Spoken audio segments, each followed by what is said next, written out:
to Orion Star. I'm your host, Bob Byrne. You can also find this podcast and more at orionstar.com, spelled ORIONSTARR.com, where this is anchored, and for everything else I post on video and social media anywhere else online to prevent any kind of the ridiculous culture cancel possibilities. I own orionstar.com and all content on it, unless otherwise noted. This is podcast number 1, part 2 of what tells a story of my life as a musician and reveals some controversial information regarding very famous people and things that happened during my visits and brief stays in Nashville, Tennessee in the late 90s.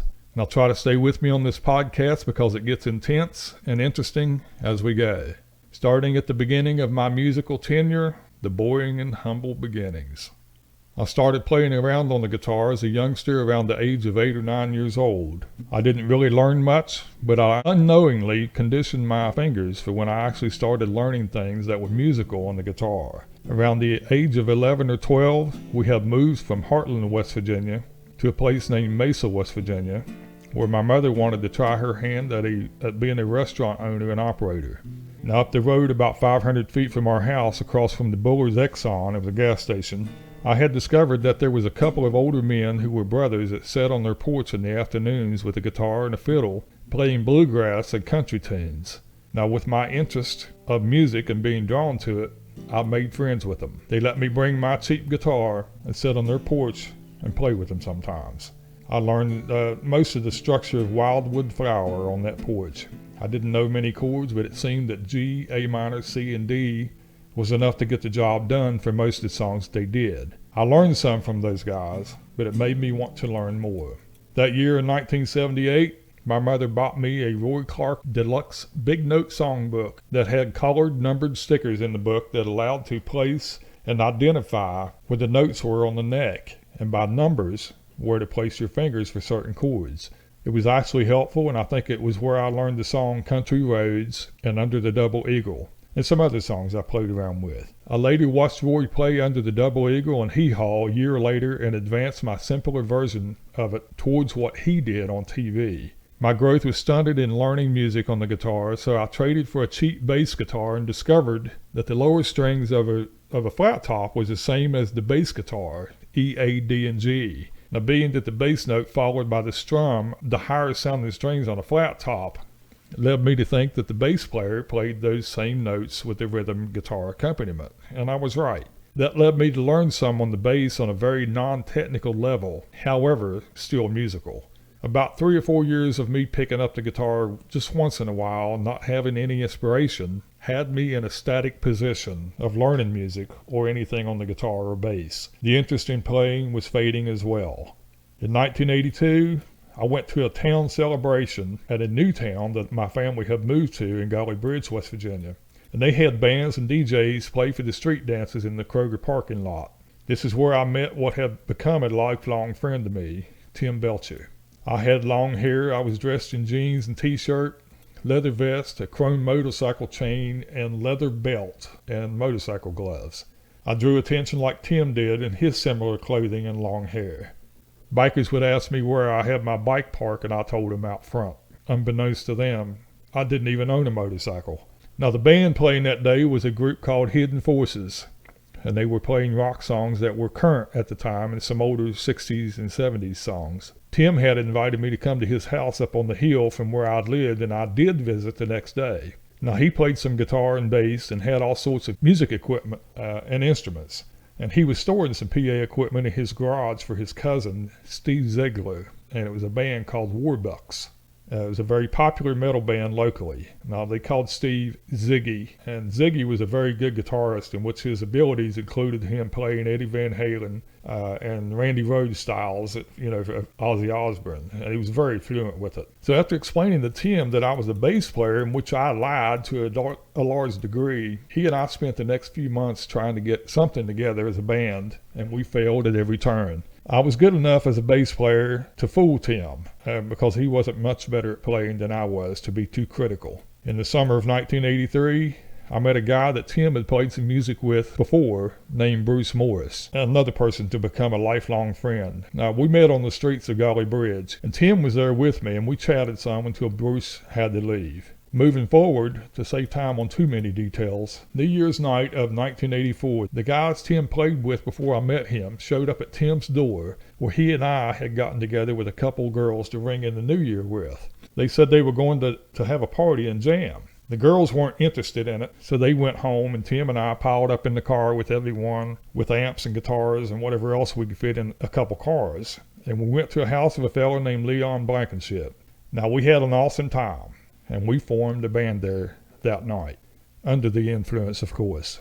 The group consisted of Tim Belcher on lead guitar, Robert Foster on rhythm guitar, Bruce Morris on rhythm guitar and vocals, John Brooks on drums, and myself on bass. We called the band Simon Gerty, spelled Symongerty, and we spelled it in the style of Leonard Skinner with their Y's in their name.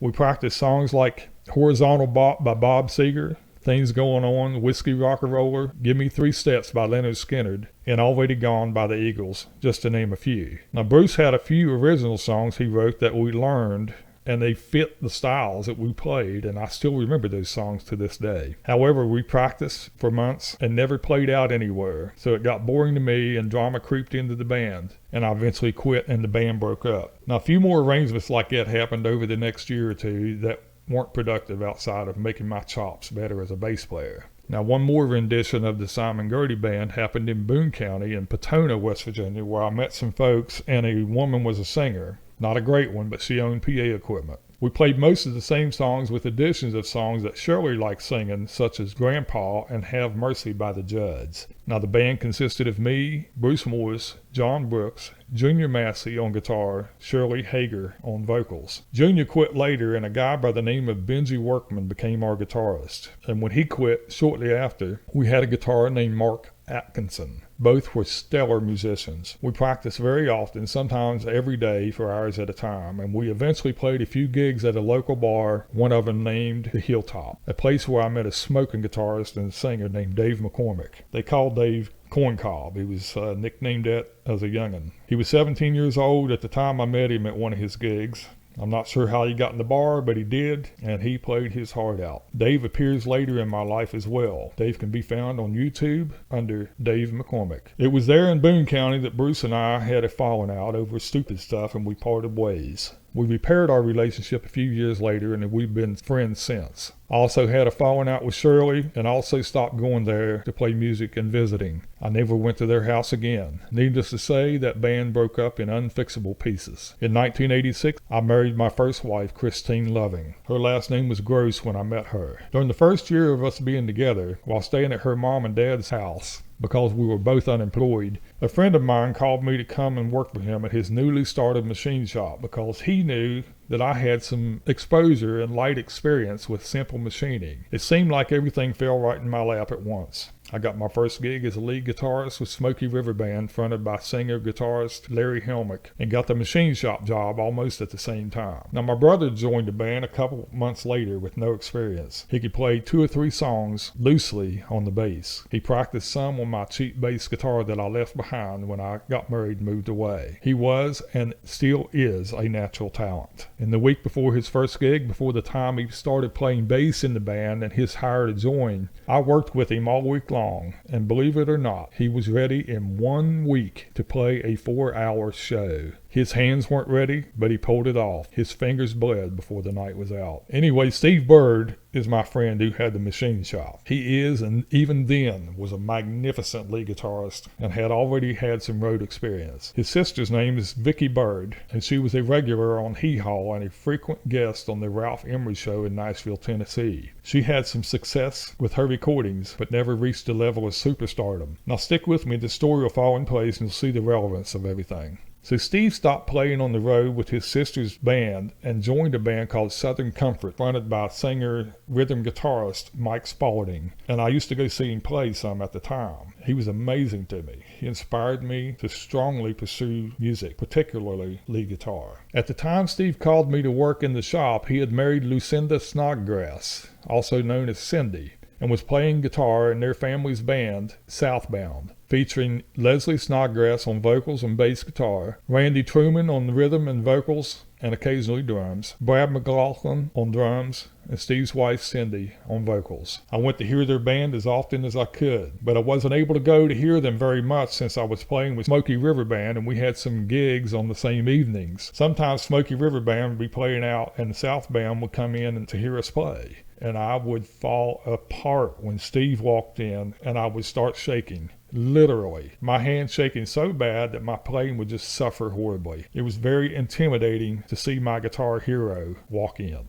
I kept doing the best I could and wanted more than anything to impress him. He always complimented me and said I sounded good, and I always appreciated his sympathy. Eventually, the leader of the Smoky River Band, Larry Helmick, started being a bit arrogant and had an attitude as if he had, like he was my dad or something. He was a know-it-all for sure. One night at a gig at the Teacher's Lounge in Meadow Bridge, West Virginia, Larry had played an improvised solo in Ricky Skaggs' Highway 40 Blues. And as he usually did, he came out of his solo a half a measure too late. I noticed it every time he did it when we played out, and it was a consistent mistake. This night, it was near being the last song of the set, and it was fresh in my mind. So I mentioned it as the band was on break and sitting on the steps talking. He didn't take it too well. The whole band supported my claim that he was out of time. We had to adjust to accommodate his time shift. He got upset and said it wasn't him getting out of time and that it was us. All of us. The whole band. I told him I was done. I wasn't staying in the band if he was going to be arrogant, as he usually was. And he said, fine. And my brother stayed in the band as the bass player for a while after I left. And Larry ended up hiring a guy named Bob Bonnet as a rhythm guitar player and vocals. It was then that I spent the next 4 months following Southbound around in their local circuit. And I ran lights for them for free to be able to sit out front watching Steve Byrd play and try to assess what his style was and learning his technique. It helped a lot. His licks started getting stuck in my head, and I was able to figure some of them out somewhat, to the point of them being a hybrid of his style and the one that I was developing. I had gone to a little porch jam near my house in 1990 and met a guy that lived not too far from me who played steel guitar for a band called Silver Eagle Band, fronted by Cindy Hara. The steel player's name was Milt Young. I ended up playing for them for about a year or so until, for whatever reason, every time I went to go play a gig, my car would break down. Then I started riding with Milt. His car broke down. We called Cindy. She sent the bass player, Dale Harper, to come and get us from the side of the interstate in her car, and it blew up on the way. They borrowed someone's pickup truck that ran on diesel to get us the last minute, and it ran out of fuel. And we had a time to get, it was just horrible trying to get that thing started. So to get diesel, I started walking. A Ford Bronco pulled up behind me as I was walking towards Elkview, West Virginia. And when I turned around, it was Robert Schaefer, guitarist extraordinaire of the Southern Mix Band. I knew Robert from the jam sessions that we had frequented West Charleston, West Virginia, at a place called the Longhorn. Robert took me to get some diesel in a jug and returned me to the disabled vehicle. I'll always remember his help. I finally had to tell Cindy that I just couldn't afford to keep having car issues every time I went to play, so I reluctantly backed out of the band. One day, I was at a local recording studio in Belleville, West Virginia, at a studio called Buddy's Studio, owned by steel guitarist Buddy Petrie. I had been doing some guitar tracks and mixing, and Steve Byrd walked in because I told him earlier that I'd be there that day. He said of the recording that I played for him to hear, that's the first time I was ever on a recording that I didn't play on. He was referring to me being influenced by him. That year, I joined up with Buddy's band, the Cowboy Jazz Band, as a guitarist. Steve and Vicky's brother, Billy Byrd, was the guitarist at that time, and he's a darn good one, too. He was leaving, and they asked me if I would join the band to replace Billy. We played Western swing, mostly, and some contemporary country. George Strait, Ray Price, Merle Haggard, stuff like that. That was a turning point in my playing. I learned a fair bit of music theory from Buddy, things like the Nashville number system and chord construction using numbers. My playing started improving and chords started getting bigger. I played for a while with those guys until I moved. Now, the Longhorn was locally famous for the Sunday jam sessions that went on for years. The steel player in the band was George Jones's steel player for a few years. I don't really know why he left George's band, but he came home at some point and started the band, the Southern Mix Band, also known as Southern Mix or The Mix.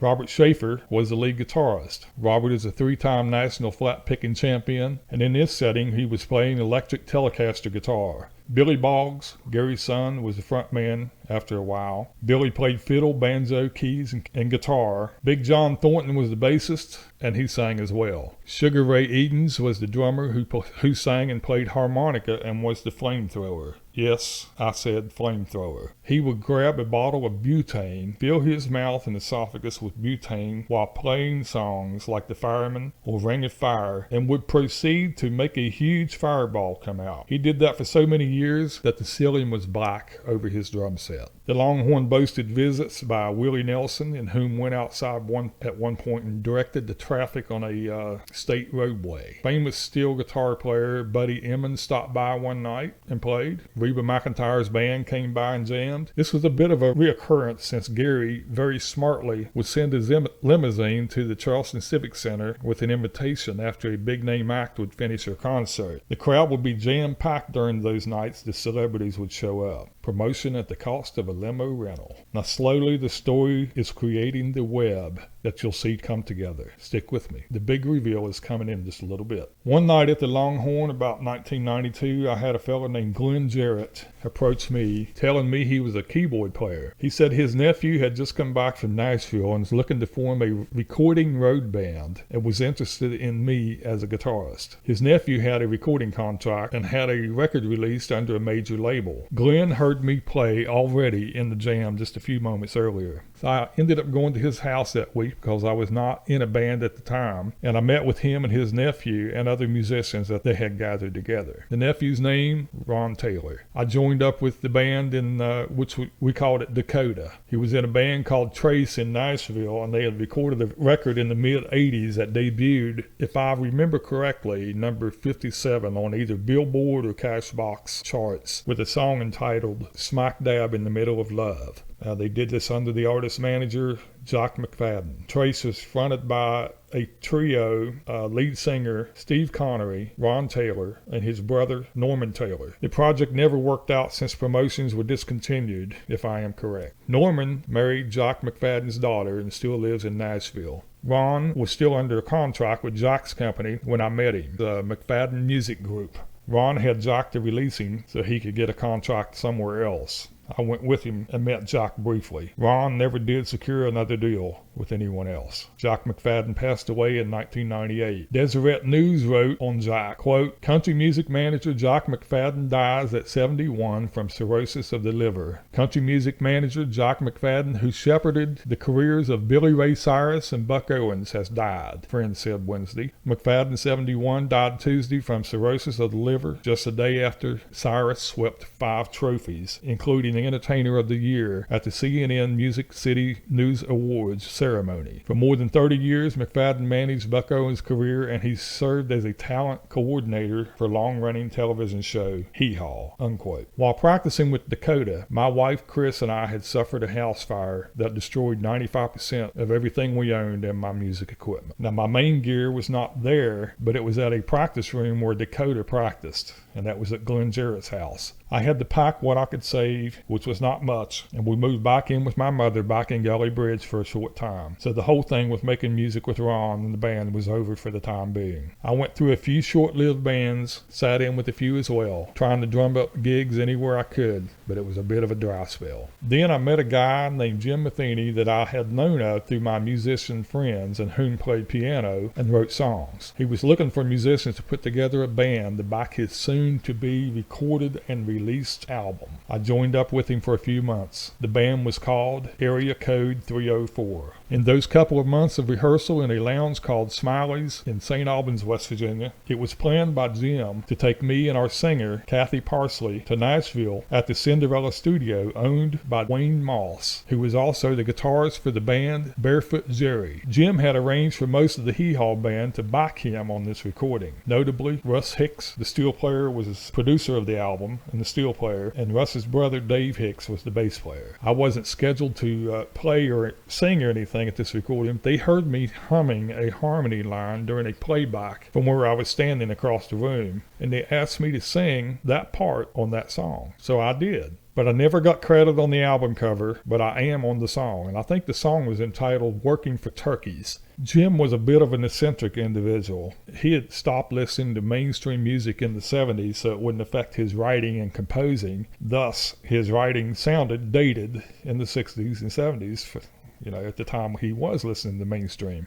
So some of those songs that were recorded included titles such as Peanut Butter, Working for Turkeys, I'm from West Virginia and I Wear Shoes, among others. Dave Hicks became the bass player for Area Code 304. I don't know how long Dave lasted. I was so embarrassed at the silly songs that we played that I left the band. It was the last I ever saw Jim or Dave for that matter. So in that musical adventure, I went to Nashville. I met Wayne Moss, and the Hee Haw Band at that visit in Nashville was recorded on one harmony vocal track at Cinderella Studio. You'll find the link to Cinderella Studio in the bottom description. Life took a turn for change in my life around the late summer of 1993. Through my failings as a man and husband, my marriage with Chris came to an end. 8 years and a marriage gone. Through my gigs and jam sessions, I met a drummer that I had known of, Donnie Hall, around the early winter of 93, maybe early 94. He said he had a USO tour approval and needed a band to go on tour. It turns out that he was trying to get to Hawaii where his estranged wife was, and he did not have the funds to get there. He was using us to get to Hawaii and planned on dumping us after his arrival there. Anyway, he managed to get me on guitar, Steve Mullins on fiddle, Mike Falbo on bass, himself on drums, and a woman that I didn't know of as a singer. She was a dead ringer for Lori Morgan vocally. She had a pristine tone. Her name was Cynthia Cartmill. Her last name at the time was Stoniker from her previous marriage. She was an excellent vocalist and musically gifted. I started dating her later, and we eventually married. The USO tour with Donnie Hall never panned out, and it was likely a good thing it didn't. My new wife, Cindy, had a sister named Connie Wolf, who writes songs and sang in a gospel group named Upward Bound with Cindy and their friend Robin Sanchez. They performed in local churches in West Virginia with gospel soundtracks. I helped with the sound and whatever else they needed. And that kind of faded out, and Connie moved to Nashville with her husband Mike Wolfe to pursue a writing career. I played with Billy Ray Cyrus's band that he left behind when he made it big under Jack McFadden Music Group in Nashville. It was originally Billy Ray and the Players until Billy left, and then they just went by the Players. I played with them a little over a month until they revealed to me that they had lied to me on how long that I would be playing with them. I was initially told by Harold Cole, the leader and bassist, that they wanted me permanently, but in reality they had already hired a guy named Sam Toney that was from here, but he lived in California at the time. They lied to me to have me as a guitarist until Sam's arrival back home. Now, Harold called me back a couple of months later talking crap about whoever and said that Sam was a bisexual and would get messed up on pills and meth and meet with unknown men for sexual encounters in the hotels that they played at, like the Holiday Inn or Comfort Inn. I got to know Sam later, and I'm pretty sure that Harold was slandering Sam to me to try to get me to feel sorry for the made-up plight of the band and join back up with them. I let him talk and slander for 2 hours to the point of him finally getting up the nerve of asking me to come back, just for me to say no and hang up a minute later. I never talked with him again, nor did I want to. Harold was just too shady for me. Now, around 1996, Southern Mix, the band that I mentioned earlier, had a personnel change in a way that George Jones's ex-steel player, Gary Boggs, was no longer in the band. And Southern Mix was playing all over the place in Canada, all over the East Coast, and wherever. And I guess Gary wasn't interested in the business of traveling that much. I really don't know. He still played some with them on occasion in bigger gigs. He was putting the band together, and he called me and my wife Cindy to join. The band's name was the Dirt Road Band. He hired me on guitar, Cindy on vocals, Sugar Ray Edens on drums, who was no longer with Southern Mix either, Pat Clark on vocals, and Phil Fry, or as some know him as Icky Fry, on bass guitar. We played a few shows in Clarksville, Tennessee at the Red Roper, a repurposed G.C. Murphy's store, as a dance club. Many famous people played there, and they had banners hanging from the ceilings with the names of the famous that had played there. Some of those names were Merle Haggard, George Jones, Martina McBride, and more. On occasion, record executives from Nashville would show up there, since Nashville was only about 45 minutes to an hour south of Clarksville. One night, a record executive from Mercury Records did attend one of our gigs there, but he did not bother to take notice of us. We were also the house band at a club called the Nashville North in Riverside, West Virginia, which was previously known as Shorty's Place, owned by Short Wilson. Now, a little bit on Phil Fry, or Icky, as they called him. He played some bass with the country star Clinton Gregory and was superstar Daryl Singletary's bassist for a few years until Daryl passed away unexpectedly in February of 2018. Now, from the fragments of the Dirt Road Band that walked out of Nashville North, gave birth to the creation of the New River Band. I'd called my brother Pat, who at the time was playing bass guitar with Steve Byrd's band, Driving Time, and I asked him if he would be interested in joining up with us, and he accepted. I bought a new PA system through the drummer that had played in the band that I mentioned earlier in this podcast, Hidden Forces. His name is Steve Hossley. At this time, Steve owned a company that ran sound called Hostler Sound, and he had access to new equipment from dealers and factories at wholesale prices. I bought a brand new $12,000 PA system for $5,600.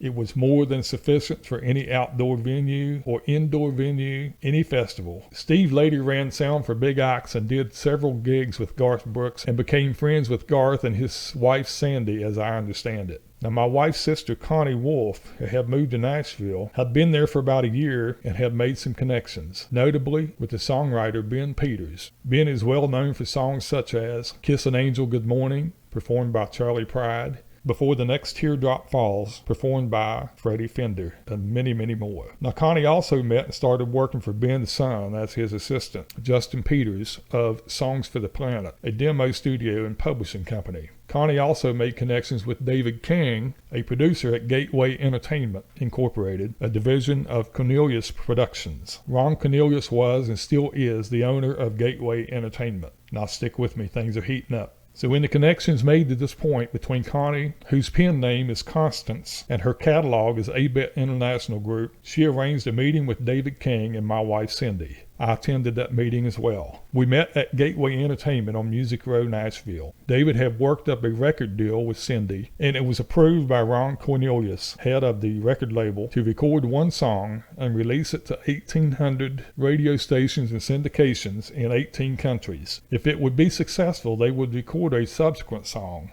a single recording, and release it in the same manner and build it from there. Upstairs where we met, in the top of the building, was a long room with a storage room at the end of it. They called this room the Loft. There was a window over a small sink that overlooked Nashville at the other end, where David kept a small refrigerator and a coffee pot. He liked drinking Cajun coffee and always had some brewed. My first taste of Cajun coffee. There was a cassette and CD player and a half barrel that they threw submitted materials on cassette tapes into after listening to 10 seconds of it. There must have been 300 or more tapes in that barrel that was given 10 seconds or less of consideration on the first song. Some song titles were enough to get the tapes thrown into the barrel without even listening to them. Dreams were tossed away like used toilet paper. Let me take a moment to explain who Ron Cornelius and David King are at this point and what they had been into. Ron Cornelius was the guitarist on some of Bob Dylan's first Nashville Skyline albums. Dylan's first album featured Charlie Daniels on it as a guitarist. You can listen to the interviews of Charlie Daniels and Ron Cornelius on YouTube. You can look on YouTube if you want. Search for Charlie Daniels on Bob Dylan album or Ron Cornelius on Bob Dylan album,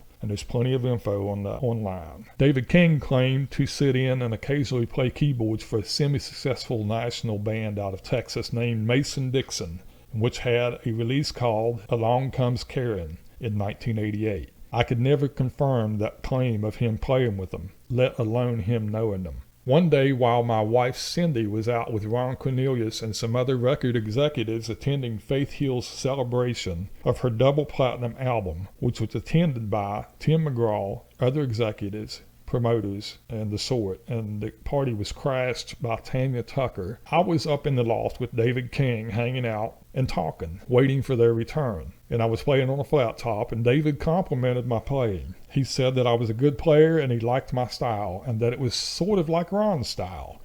This started the flow of speech and revelation by David. He said to me that Ron had played for Bob Dylan on his first albums. I didn't know that mainly because Dylan is not what I listened to, nor did I know anything about his recordings at the time. Bob's music was not a preference for me. I couldn't have named a single song he did, actually. Now, David continued to tell me that Ron Cornelius not only played guitar for Bob Dylan, but he had been a producer at Sony's Studio B in the 80s. He claimed at some point that Studio B was going through renovations while Ron was a producer there. Now, David King said that Ron had acquired the knowledge that the Beatles' original work tapes that they recorded the initial tracks on that get mixed down to the albums, that the Beatles, Bob Dylan's work tapes, Charlie Daniels' work tapes, and more were not in the inventory list. David had my interest and intention at this point, and I was thinking that he was full of crap. Now, this was all during the time that Michael Jackson had an ownership or an interest in Sony, and he had bought all the Beatles song catalogs out from under Paul McCartney in 1986, in which Paul was disappointed to lose, considering that he was a member of the Beatles, and also not to mention the millions of dollars he had made extra off of that. David then proceeds to tell me that while Ron was working at Sony in 1984 or 1985 era, and discovers that there's no record of these work tapes, no inventory, that Ron took them and hid them. I'm sure at this point that David is really full of it, until he asked me, quote, "Do you want to see them?" unquote. Surprised, I answered him, "Yeah, sure." Keep in mind, Ron started Gateway Entertainment in 1986, just shortly after leaving Sony. David started walking toward the storage room at the end of this long room called the Loft. I followed him. He opens the door to reveal a small storage room. He walked in. To my left was another door. He opened it to reveal a closet space with what was probably 50 or more tape tins, canisters, that hold multi-track tapes, stacked in 5 or 6 stacks, having 8 to 10 each. Some were haphazardly scattered as if to be knocked off of the stack. I walked up to them, I picked one up, and it was, indeed, an original Beatles work tape. I picked up another. It was Bob Dylan's work tape. I couldn't believe it. The tapes were inside the canisters. I opened one, looked at it, closed it back, put it back in the pile of stacked cans. The labels had fallen off of some of the cans and were laying in the floor. Piles of various artists' original work tapes, just laying there on the floor of a dusty closet in the end of an attic room atop a building on Music Row, Nashville, Tennessee. Now, this is my disclaimer. It was David King that said Ron Cornelius took the tapes. I'm not saying that Ron stole them. David did. I'm merely repeating what David King told me directly. I cannot say that David was or was not lying. Ron could have purchased them or otherwise legally had them in his possession. I don't know with certainty how those tapes got there, why and how Ron acquired them. But I can say with 100% certainty that they were indeed definitely there in the floor before me. I looked at them and I touched them. Now, I asked David why Ron took the tapes from Sony, and supposedly Ron answered saying something to the effect, "I'll be damned if that blank gets them," referring to the tapes he played on, built and the Bob Dylan and other tapes of interest, and how Michael Jackson was a holder of some of Sony's interest and had just bought the Beatles catalog. I don't know if this is true, what David claimed Ron said, but that is what was told to me by David King. So the deal with Cornelius Productions fell through with Cindy, as David was working a ploy to get her to accompany him to Mardi Gras in New Orleans and make his move on her inappropriately, even knowing that she was my wife. We called off the deal, tore the contract up, moved on playing music in West Virginia and the surrounding states in the New River Band. We played from 1996 to 2000 until Cindy and I got religion and shut the band down to play gospel in church. I told this story about the tapes a few times to a very few select close friends, but this is the first time that it is worldwide to be learned by the public as a whole. It'll probably and most likely piss some folks off, but I'm telling the truth as well as I can remember it. The only person of potential impact that I told was a friend of mine that plays bass for Blake Shelton named Rob Bass. Rob seemed to avoid me after that, and we haven't spoken since, and I guess it freaked him out or something. After all, Blake Shelton was under a Sony contract at the time. Okay, I'm going to end this podcast now, and I hope you were able to endure the story, a part of my musical adventures. I will do another one that will not be quite as long as this one, considering an offer of a world tour by Merle Haggard's ex-sax player, an interesting observation on the musicians I've mentioned in my podcast, and more. I will leave links to some of the people and companies I mentioned in the description as well. I humbly and sincerely thank you for listening to my podcast. This concludes Orion Star Podcast 1, Part 2. Podcast number 2 is coming soon. Till next time, take care.